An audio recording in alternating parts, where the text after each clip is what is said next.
Man, what the fuck, man? What's going on, everybody? How y'all doing tonight? Yeah, okay. You know what I mean? I just came down here after I just left the protest, so I'm really feeling like a red-blooded American right now. Hell yeah. Who said hell yeah? Hell yeah.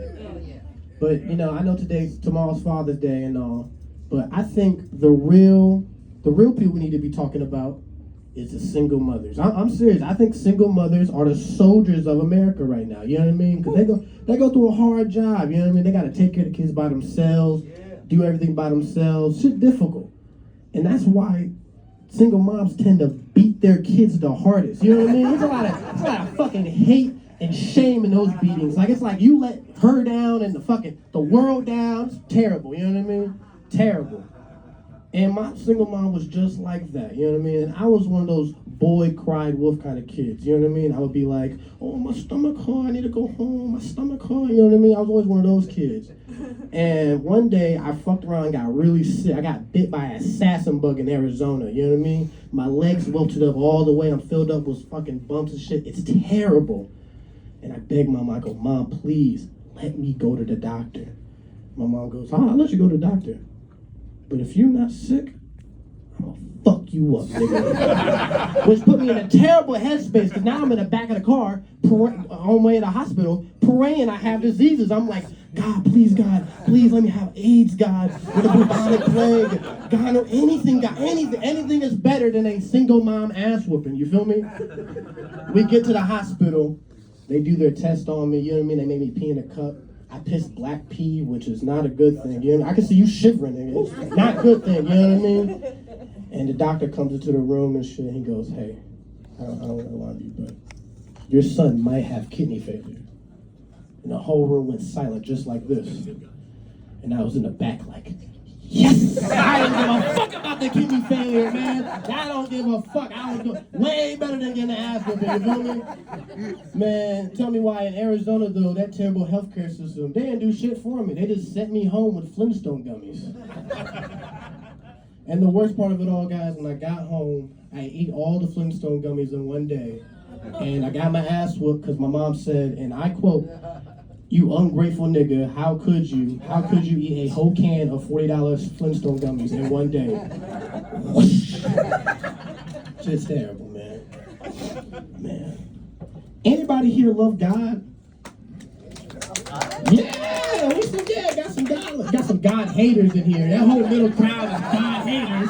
They didn't say shit, they were like, God. But everyone usually has a fun way of how they discover God, you know what I mean? They usually say like, oh, I discovered God because my mom beat cancer, or I survived a car accident. Well, mine isn't so nice.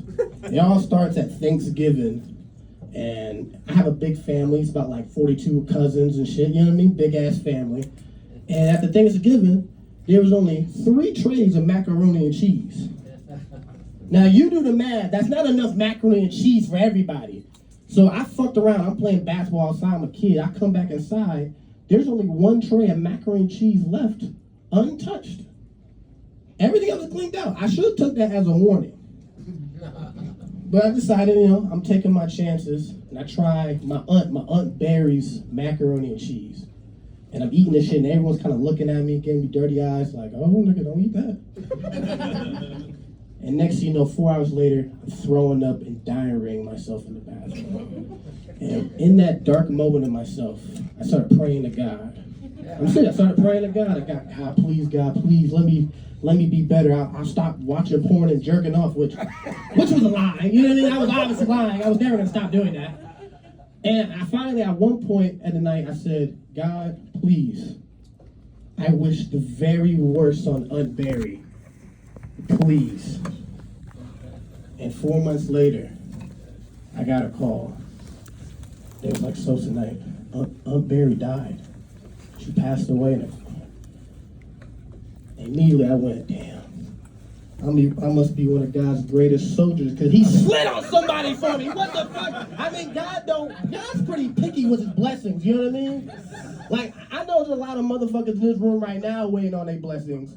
And God killed Aunt Barry for me, bitch. So what does that mean? All right? Get your prayer game up, you feel me? Shit. Ah, man. All right, let's circle back. Let's circle it all the way back to Father's Day. You know what I mean? I was debating in the back which dad joke I should do. And I think I'm gonna talk about because I don't really like my dad like that, I'm be honest. So growing up, I grew up as a celebrity kid, right? And usually when you grow up as a celebrity kid, it comes with a lot of benefits like fame and riches. Well, if you're a broke celebrity kid, it comes with nothing but bullshit. It's terrible. All right, fucking terrible. All right, my dad was Suge Knight, and I grew up in the hood. You all right?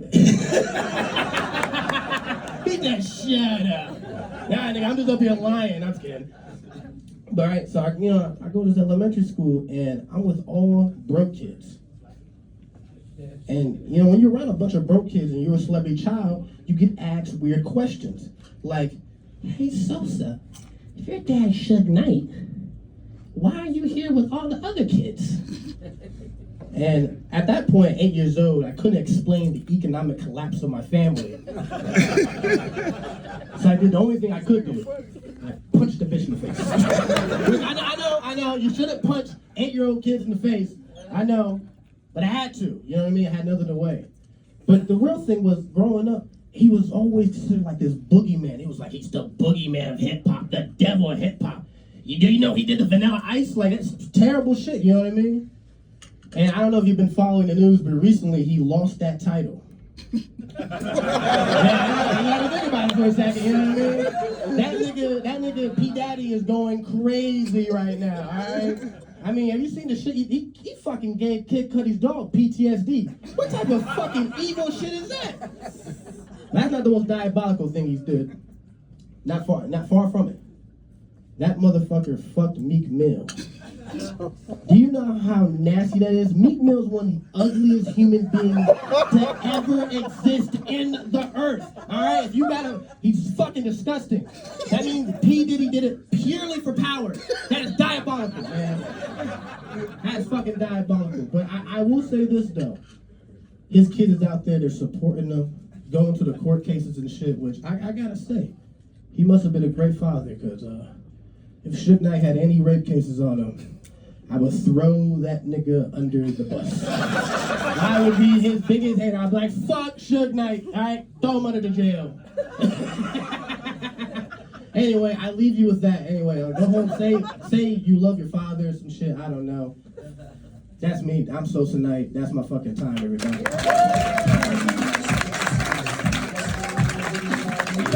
Sosa!